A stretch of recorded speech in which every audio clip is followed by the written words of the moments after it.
کہ حضرت موسیٰ علیہ السلام کے دور میں ایک اللہ تبارک و تعالیٰ کا ایک نافرمان شخص تھا۔ ایک ہوتی ہے نا نافرمانی ہو جائے، ایک ہوتی ہے جان بوجھ کر کرنا۔ نافرمانی ہو جائے یہ الگ ہے، نافرمانی خود بخود کرنا یہ الگ ہے۔ تو موسیٰ علیہ السلام کے دور میں ایک شخص ایسا تھا جو رب تعالیٰ کی نافرمانیوں پہ نافرمانیاں کرتا تھا۔ ایسی نافرمانیاں بنی اسرائیل والے سے تنگ تھے۔ تو ایک دن کیا ہوا، اجل آئی، اس کو اس دنیا سے جانا پڑا، موت آ گئی۔ تو بنی اسرائیل نے کیا کیا، اس کی ٹانگ پکڑ کے ایک کوڑے میں پھینک دیا۔ کہا کہ تو نے کون سا اچھا کام کیا ہے، کون سا اللہ تعالیٰ کو یاد کیا ہے، کون سا اللہ تعالیٰ کو راضی کیا ہے جو تیرا جنازہ پڑے، تجھے جو ہے نا دفنائے، تجھے ہم دفنائیں گے نہیں، ایسے ہی کوڑے میں پھینک دیا۔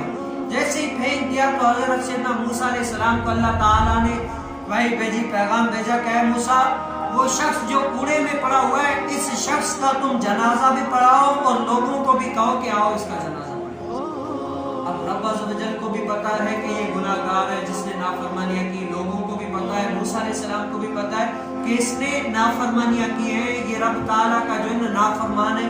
لیکن رب کا حکم تھا، موسیٰ علیہ السلام نے سب کو جمع کیا، جنازہ پڑھایا۔ پھر لوگوں نے کہا کہ اے موسیٰ اپنے رب سے پوچھو یہ ماجرا کیا ہے، وجہ کیا ہے کہ اس کے ساتھ اتنی کرم نوازیاں۔ تو موسیٰ علیہ السلام نے اپنے رب تعالیٰ سے پوچھا کہ اے اللہ بتا تو صحیح یہ کرم نوازی اس کو کس کے صدقے میں ملی ہے، آخر ایسی کوئی وجہ ہوگی جس کے صدقے میں اس کو ایسی کرم نوازی ہے، نبی نے جنازہ پڑھایا اور سارے شریک ہوئے، کیا وجہ ہے؟ تو اللہ تبارک و تعالیٰ نے فرمایا کہ اے موسیٰ یہ واقعی نافرمان گناہ گار سب کچھ تھا، لیکن کیا کرتا، جب بھی یہ توریت شریف پڑھتا تو جب میں وہاں پر میرے آقا علیہ السلام کا نام مبارک آتا تو چوم کر اپنے آنکھوں پر رکھتا، اور مجھے حیا آتی ہے کہ میں اپنے محبوب کا نام جو چومے اور اس کو جو ہے نا ایسے ہی کوئی جنازہ نہ پڑے، اس کو جو ہے نا ایسے ہی جانے، تو ایسا نہیں، میں نے اپنے رب تعالیٰ کے محبوب جو میں رب تعالیٰ کا محبوب ہے اس کے نام کو دیکھ کر اس کا جنازہ پڑھایا۔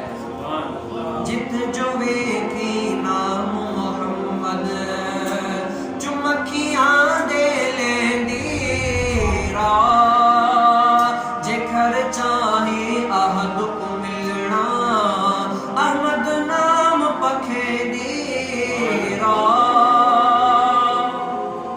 اللہ تبارک و تعالیٰ کا کرم ہے، اور یہ شان ہمیں نہیں، یہ ماہ میلاد ہے، ہم میلاد منا رہے۔ کیا حضرت موسیٰ علیہ السلام کے دور میں جس نے صرف نام چوم کر آنکھوں پر رکھا، رب تعالیٰ نے نافرمانی کی رب تعالیٰ کی، پھر بھی رب تعالیٰ نے نبی سے جنازہ پڑھایا، اس کی عظمتیں بیان کی، تو ہم تو اپنے آقا علیہ السلام کو نبی مان کر ان کا میلاد مناتے، تو حضور علیہ السلام ہم پر کرم نہیں کریں گے؟ ہمارا اعتقاد ہے، یقین ہے کہ حضور علیہ السلام نظر کرم ضرور فرمائیں گے۔